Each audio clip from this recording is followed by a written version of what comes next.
त्र्यम्बकं यजामहे सुगन्धिं पुष्टिवर्धनम् उर्वारुकमिव बन्धनान् मृत्योर्मुक्ष्यमामृतात्।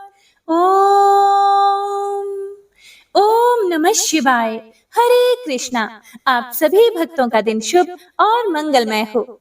हे प्रिय भक्तों, आज मंगलवार है और आज मंगला गौरी व्रत है। तो हमारे चैनल पर मंगला गौरी व्रत की कथा और नाग पंचमी की कथा पोस्ट कर दी गई है। तो आप सभी भक्तजन एक बार कथा का श्रवण जरूर कीजिएगा और भगवान भोलेनाथ और माता पार्वती का आशीर्वाद प्राप्त कीजिएगा।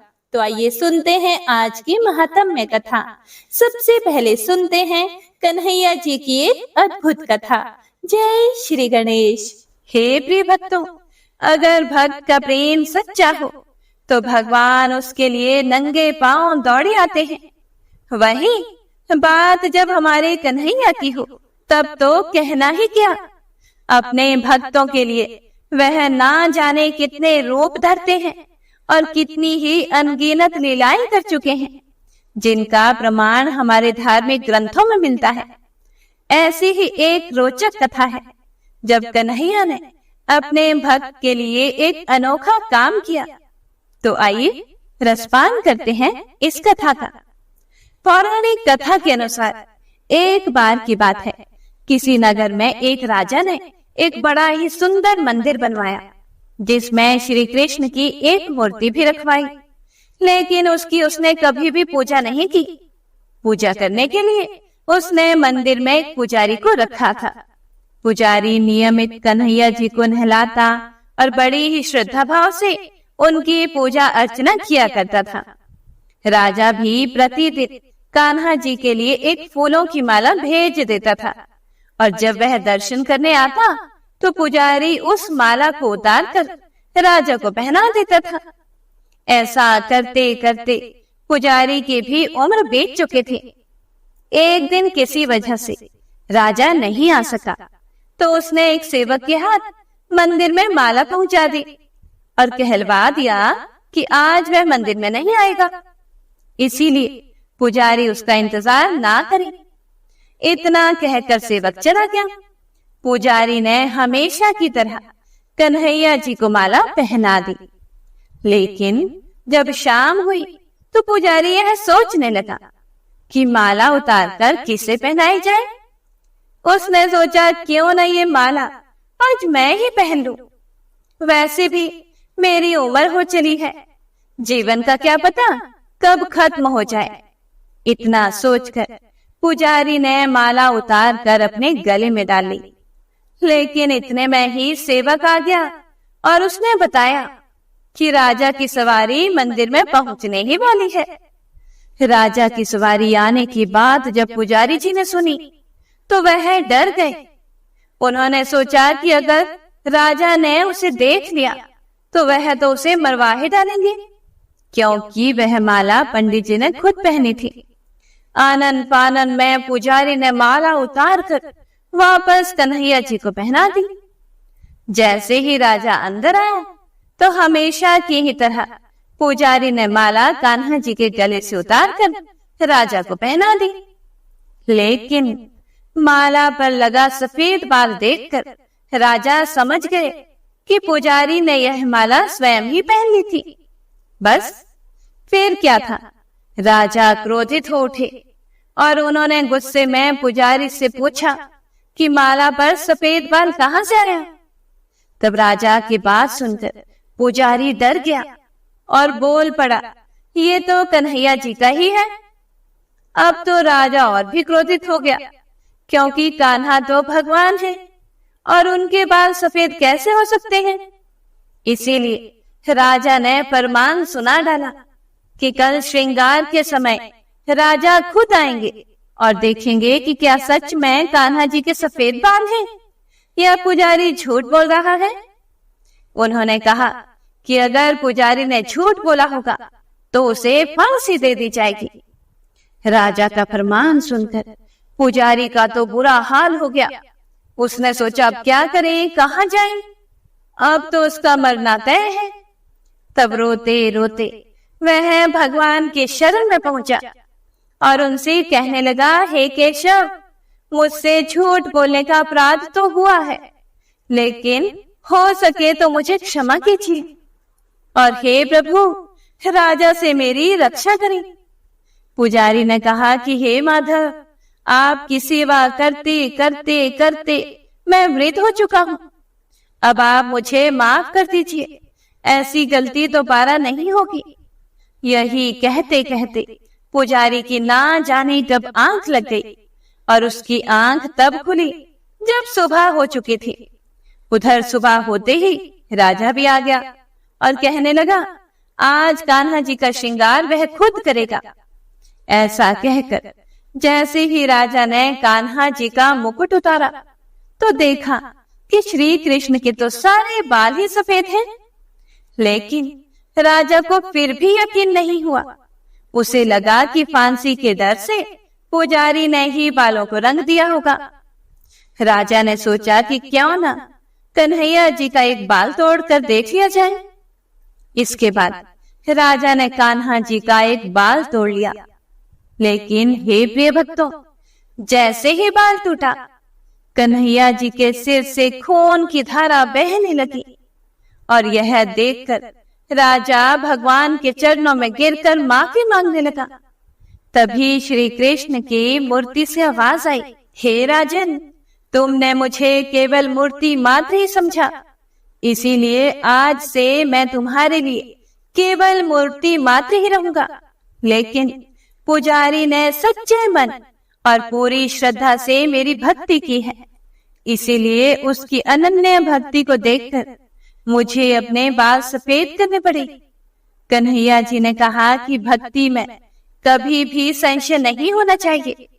सच्चे भक्त की लाज तो मैं कभी जाने ही नहीं देता। तो प्रेम से बोलिए, बांके बिहारी लाल की जय, राधा रानी सरकार की जय। हे प्रिय भक्तों, तो आइए अब सुनते हैं आज की महात्म्य कथा। हे प्रिय भक्तों, शिव भगवान शुक्रवार जीवंतिका व्रत की कथा को सुनाते हुए सनत कुमार से बोले, हे सनत कुमार, इसके बाद अब मैं शुक्रवार व्रत का आख्यान कहूंगा, जिसे सुनकर मनुष्य संपूर्ण आपदा से मुक्त हो जाता है। लोग इससे संबंधित एक प्राचीन इतिहास का वर्णन करते हैं। पांड्य वंश में उत्पन्न एक सुशील नामक राजा था। अत्यधिक प्रयत्न करने पर भी उसे पुत्र प्राप्ति नहीं हो सकी। उसकी सर्वगुण संपन्न सुकेशी नामक भार्या थी। जब उसे संतान ना हुई तब वह बड़ी चिंता में पड़ गई। तब स्त्री स्वभाव के कारण अति साहस युक्त मन वाली उसने मासिक धर्म के समय प्रत्येक महीने में वस्त्र के टुकड़ों को अपने उदर पर बांधकर उदर को बड़ा बना लिया और अपनी प्रसूति का अनुकरण करने वाली किसी अन्य गर्भिणी स्त्री को ढूंढने लगी। भावी दैव योग से उसके पुरोहित की पत्नी गर्भिणी थी। तब कपट करने वाली राजा की पत्नी ने किसी प्रसव कराने वाली को इस कार्य में लगा दिया और उसे एकांत में बहुत धन देकर वह रानी चली गई। उसके बाद रानी को गर्भिणी जानकर राजा ने उसका पुंसवन और अनवलोभन संस्कार किया। 8वां महीना होने पर सीमंतोनयन संस्कार के समय राजा अत्यंत हर्षित हुए। इसके बाद उस पुरोहित पत्नी का प्रसव काल सुनकर वह रानी भी उसी के समान सभी प्रसव संबंधी चेष्टाएं करने लगी। पुरोहित की पत्नी चूंकि पहली बार गर्भवती थी, इसीलिए प्रसूति कार्य के प्रति वह अनभिज्ञ थी और केवल प्रसव कराने वाली दाई के ही कहने में स्थित थी। तब उस दाई ने पुरोहित पत्नी के साथ छल करते हुए उसके नेत्रों पर पट्टी बांध दी और प्रसव के समय उसके पैदा हुए पुत्र को किसी के हाथ से रानी के पास पहुंचा दिया। हे प्रिय भक्तों, इस बात को कोई भी नहीं जान सका और उसके बाद रानी ने उस पुत्र को लेकर यह घोषित कर दिया कि मुझे पुत्र रत्न की प्राप्ति हुई है। इन सब के बाद दाई ने पुरोहित की पत्नी की आंखों की पट्टी खोल दी। दाई अपने साथ मांस का एक पिंड लाई थी और उसने वह उसे दिखा दिया। फिर उसके सामने आश्चर्य तथा दुख प्रकट करने लगी कि यह कैसा अनिष्ट हो गया, और कहने लगी कि अपने पुरोहित पति से इसकी शांति जरूर करवा लेना। और आगे कहने लगी कि संतान नहीं हुई कोई बात नहीं, पर तुम जीवित हो यह बड़ी अच्छी बात है।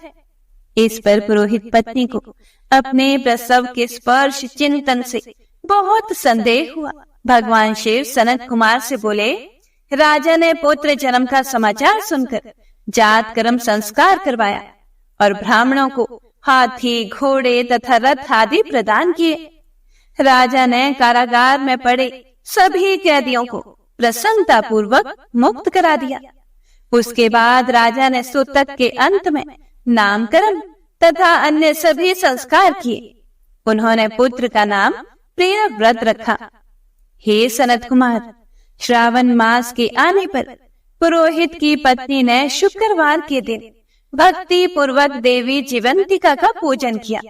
दीवार पर अनेक बालकों सहित देवी जीवंतिका की मूर्ति लिखकर पुष्प तथा माला से उनकी पूजा करके गौधूम की पीठी के बनाए गए 5 दीपक उनके सम्मुख उसने जलाए और स्वयं भी गोधूम का चूर्ण भक्षण किया और उनकी मूर्ति पर चावल फेंका और कहा, हे जीवंती, जहां भी मेरा पुत्र विद्यमान हो आप उसकी रक्षा करना। यह प्रार्थना करके उसने कथा सुनकर यथाविधि नमस्कार किया।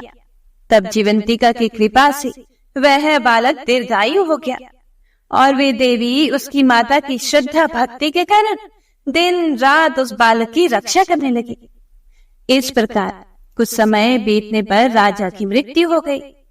तब पितृ भक्त उनके पुत्र ने उनकी पारलौकिक क्रिया संपन्न की।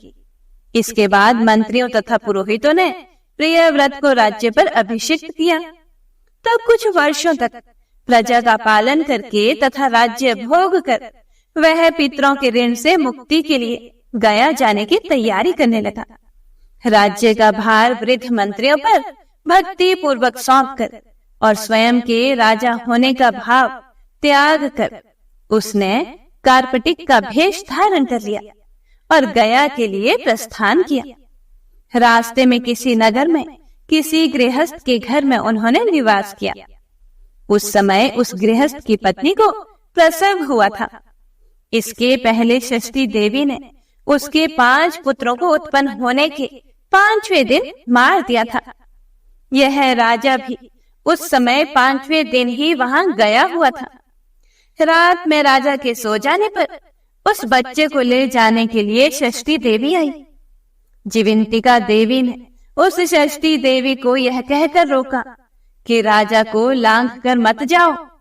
तब जीवंतिका के रोकने पर वह षष्ठी जैसे आई थी वह वैसे ही चली गई। इस प्रकार उस गृह स्वामी ने उस बालक को 5वें दिन जीवित रूप में प्राप्त किया। यह लोग इतने प्रभाव वाले हैं, यह देखकर उस गृहस्थ ने राजा से प्रार्थना की, हे राजन, आपका निवास आज के दिन मेरे ही घर में हो। हे प्रभु, आपकी कृपा से मेरा यह छठा पुत्र जीवित रह गया है। उसके इस प्रकार प्रार्थना करने पर करुणानिधि उस राजा ने कहा कि मुझे तो गया जाना है। तब राजा गया के लिए प्रस्थान कर गए। वहां पिंड दान करते समय विष्णु पद वेदी पर कुछ अद्भुत घटना हुई। उस पिंड को ग्रहण करने के लिए 2 हाथ निकल कर आए। तब महान विस्मय युक्त राजा संशय में पड़ गए और पुनः पिंड दान कराने वाले ब्राह्मण के कहने पर उन्होंने विष्णु पद पर पिंड रख दिया। इसके बाद उन्होंने किसी ज्ञानी तथा सत्यवादी ब्राह्मण से इस विषय में पूछा।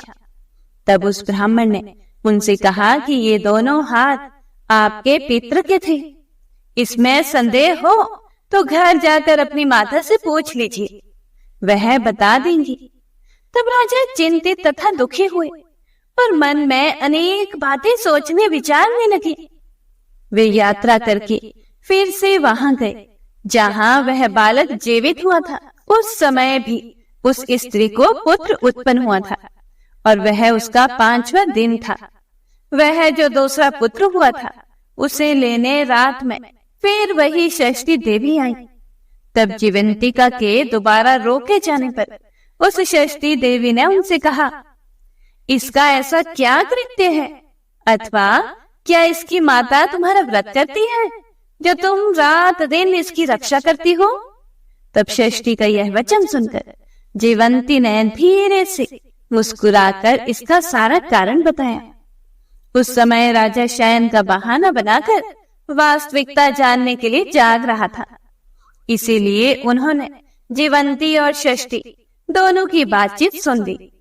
जीवंती ने कहा, हे षष्ठी, श्रावण मास में शुक्रवार को इसकी माता मेरे पूजन में रत रहती है और व्रत के संपूर्ण नियम का पालन करती है। वह सब मैं आपको बताती हूँ।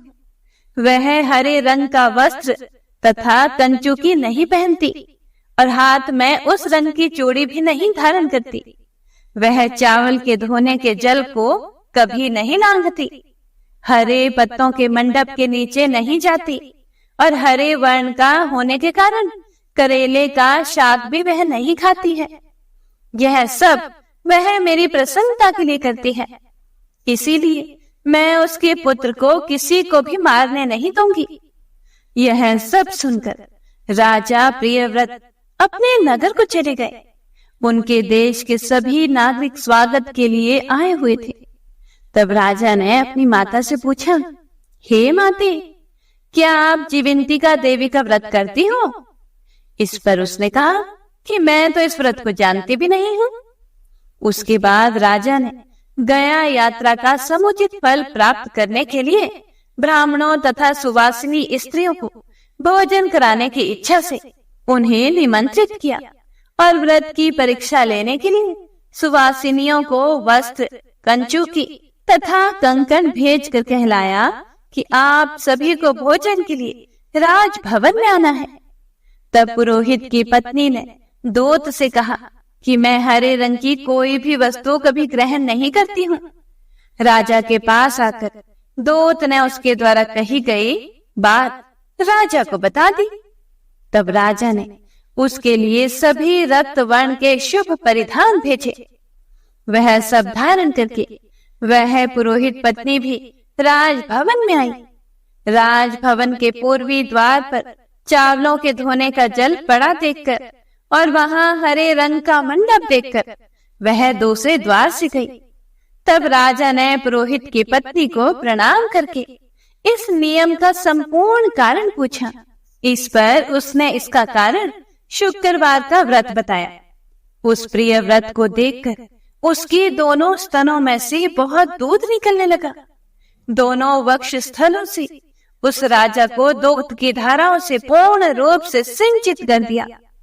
तब गया में विष्णुपदी पर निकले दोनों हाथों जीवंतिका तथा षष्ठी दोनों देवियों के वार्तालाप तथा पुरोहित पत्नी के स्तनों में दूध निकलने के द्वारा राजा को विश्वास हो गया कि मैं इन्हीं का पुत्र हूँ। उसके बाद पालन पोषण करने वाली माता के पास जाकर विनम्रता पूर्वक उन्होंने कहा, हे माते, डरो मत, मेरे जन्म का वृतांत सत्य सत्य बता दो। यह सुनकर सुंदर केशों वाली रानी ने सब कुछ सच सच बता दिया। तब प्रसन्न होकर उन्होंने जन्म देने वाले अपने माता पिता को नमस्कार किया और संपत्ति से वृद्धि को प्राप्त कराया। वे दोनों भी परम आनंदित हुए। एक दिन राजा प्रियव्रत ने रात में देवी जीवंती से प्रार्थना की, हे जीवंती, मेरे पिता तो ये हैं, तो फिर गया में वे दोनों हाथ कैसे निकल आए थे? तब देवी ने स्वप्न में आकर संशय का नाश करने वाला वाक्य कहा, हे प्रियव्रत, मैंने तुम्हें विश्वास दिलाने के लिए ही यह माया की थी, इसमें कोई भी संदेह नहीं है। फिर भोलेनाथ सनत कुमार से बोले, हे सनत कुमार, यह सब मैंने आपको बता दिया। श्रावण मास में शुक्रवार के दिन इस व्रत का अनुष्ठान करके मनुष्य सभी मनोरथों को प्राप्त कर लेता है। आगे भोलेनाथ श्रावण मास में शनिवार को किए जाने वाले कृत्यों का वर्णन करते हुए बोले, हे सनत कुमार, अब मैं आपसे शनिवार व्रत की विधि का वर्णन करूंगा, जिसका अनुष्ठान करने से मंदत्व नहीं होता है। श्रावण मास में शनिवार के दिन नृसिंह, शनि तथा अंजनी पुत्र हनुमान, इन तीनों देवताओं का पूजन करना चाहिए। दीवार पर अथवा स्तंभ पर नृसिंह की सुंदर प्रतिमा बनाकर हल्दी युक्त चंदन से और नीले, लाल तथा पीले सुंदर पुष्पों से लक्ष्मी सहित जगतपति नृसिंह का भली भांति पूजन करके उन्हें खिचड़ी का नैवेद्य तथा कुंजर नामक शाक का भोग अर्पण करना चाहिए। उसी को स्वयं भी खाना चाहिए और ब्राह्मणों को भी खिलाना चाहिए। तिल का तेल तथा घृत स्नान भगवान नृसिंह को बहुत ही प्रिय है। शनिवार के दिन तिल सभी कार्यों के लिए प्रशस्त है। शनिवार के दिन तिल के तेल से ब्राह्मणों तथा सुवासिनी स्त्रियों को उपटन लगाना चाहिए तथा कुटुंब सहित स्वयं भी संपूर्ण शरीर में तेल लगाकर स्नान करना चाहिए तथा उड़द का भोजन ग्रहण करना चाहिए। इससे भगवान नृसिंह प्रसन्न होते हैं। इस प्रकार श्रावण मास में चारों शनिवारों में इस व्रत को करना चाहिए। जो ऐसा करता है उसके घर में स्थिर लक्ष्मी का वास रहता है और धन धान्य की समृद्धि होती है। पुत्रहीन व्यक्ति पुत्र वाला हो जाता है और इस लोक में सुख भोग कर अंत में वैकुंठ को प्राप्त होता है। नृसिंह की कृपा से मनुष्य की चारों दिशाओं में व्याप्त रहने वाली उत्तम कीर्ति होती है। प्रभु बोले कि हे सौम्य, मैंने आपसे नृसिंह का यह उत्तम व्रत कहा। हे सनत कुमार, अब शनि की प्रसन्नता के लिए जो करना चाहिए उसे भी सुनिए। एक लंगड़े ब्राह्मण और उसके अभाव में किसी ब्राह्मण के शरीर में तिल का तेल लगाकर उसे उष्ण जल से स्नान कराना चाहिए और श्रद्धा पूर्वक नृसिंह के लिए बताए गए अन्न अर्थात खिचड़ी उसे खिलानी चाहिए। उसके बाद तेल, लोहा, काला तिल, काला उड़द, काला कंबल प्रदान करना चाहिए। इसके बाद व्रती यह कहे कि मैंने यह सब शनि की प्रसन्नता के लिए किया है, शनिदेव मुझ पर प्रसन्न हूँ। उसके बाद तिल के तेल से शनि का अभिषेक कराना चाहिए।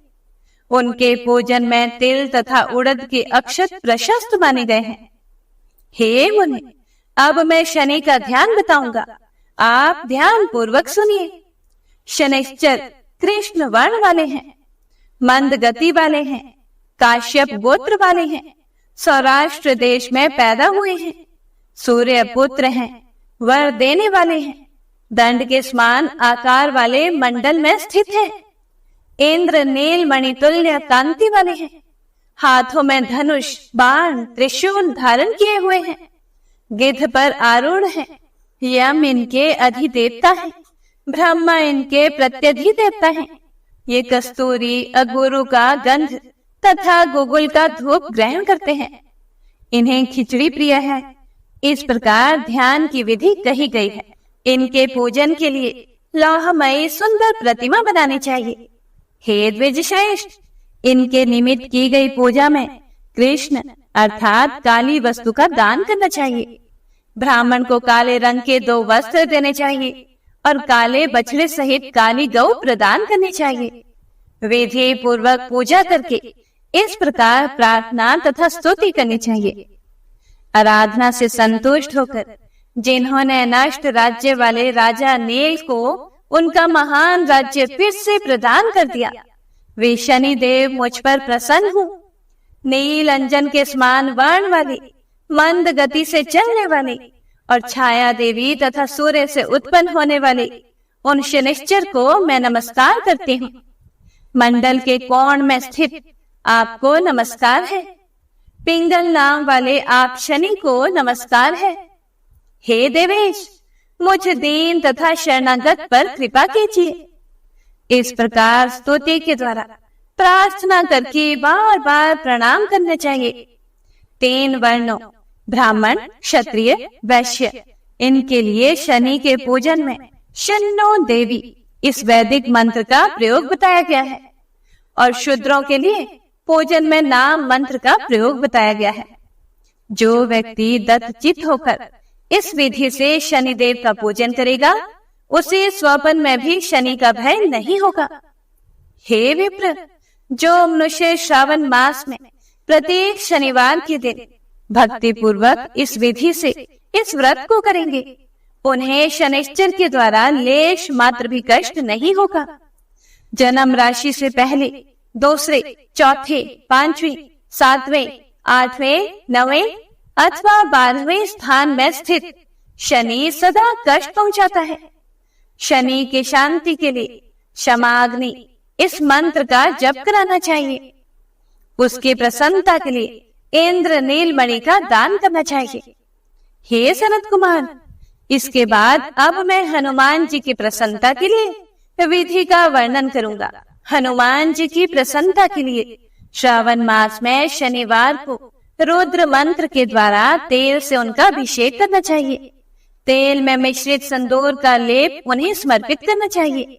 जपा कुसुम की मालाओं से, आग धतूर की मालाओं से, मंदार पुष्प की मालाओं से, बटक बड़ का पेड़ के नैवेद्य से तथा अन्य उपचारों से भी यथाविधि अपनी सामर्थ्य अनुसार श्रद्धा भक्ति से युक्त होकर अंजनी पुत्र हनुमान जी की पूजा करनी चाहिए।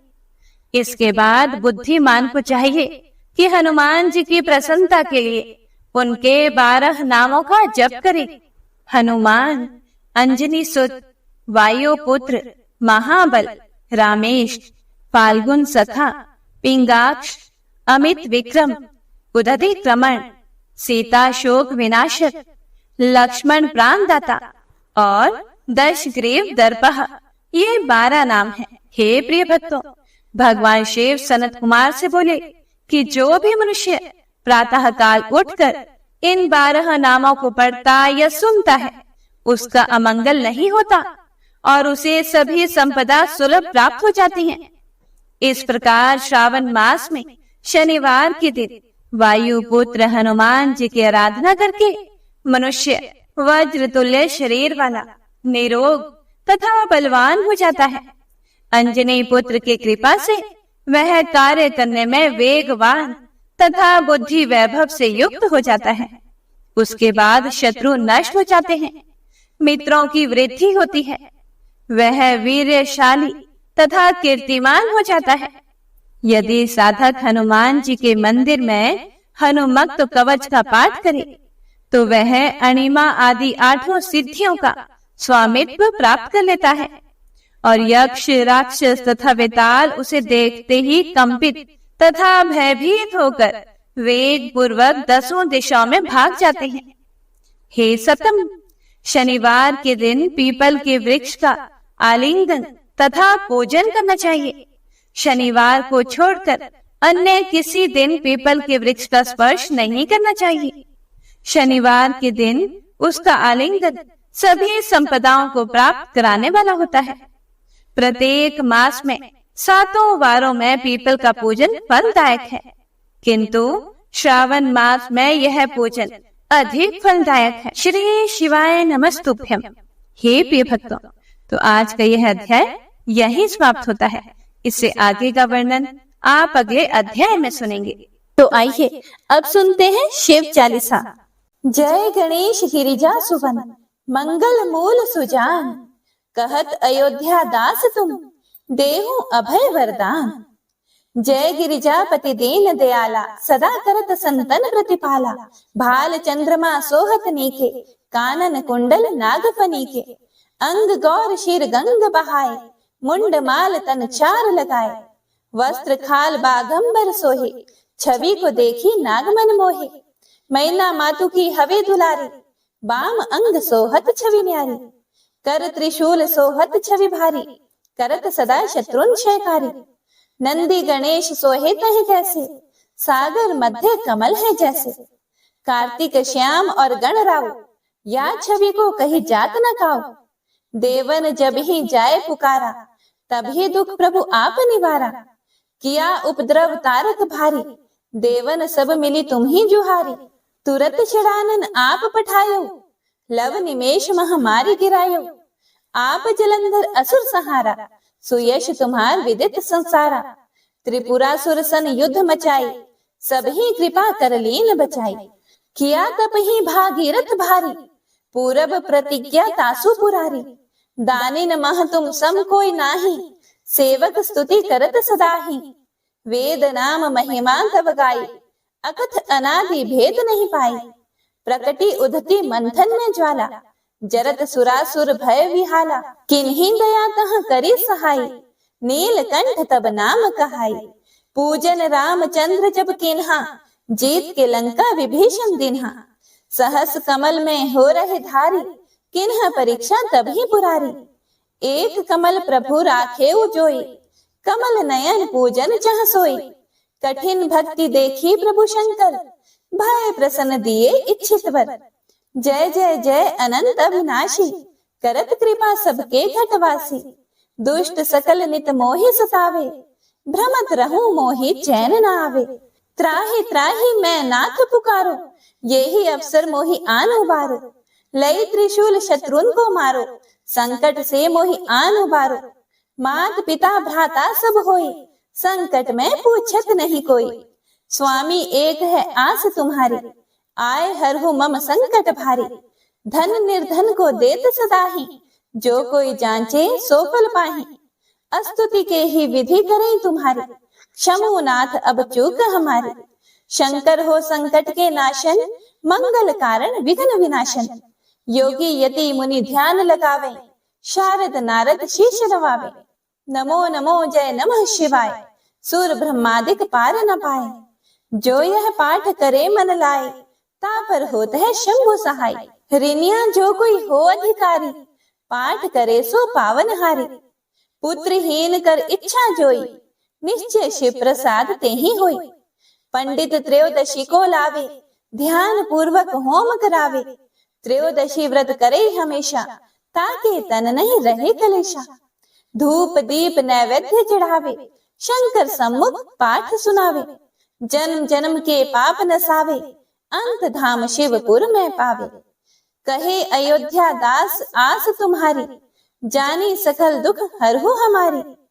नित नेम कर प्रातः ही, पाठ करो चालीसा। तुम मेरी मनोकामना, पूर्ण करो जगदीश। मगसर छठी हेमंत ऋतु, संवत 64 जान। स्तुति चालीसा, शिव ही पूर्ण केल कल्याण। ओम नमः शिवाय।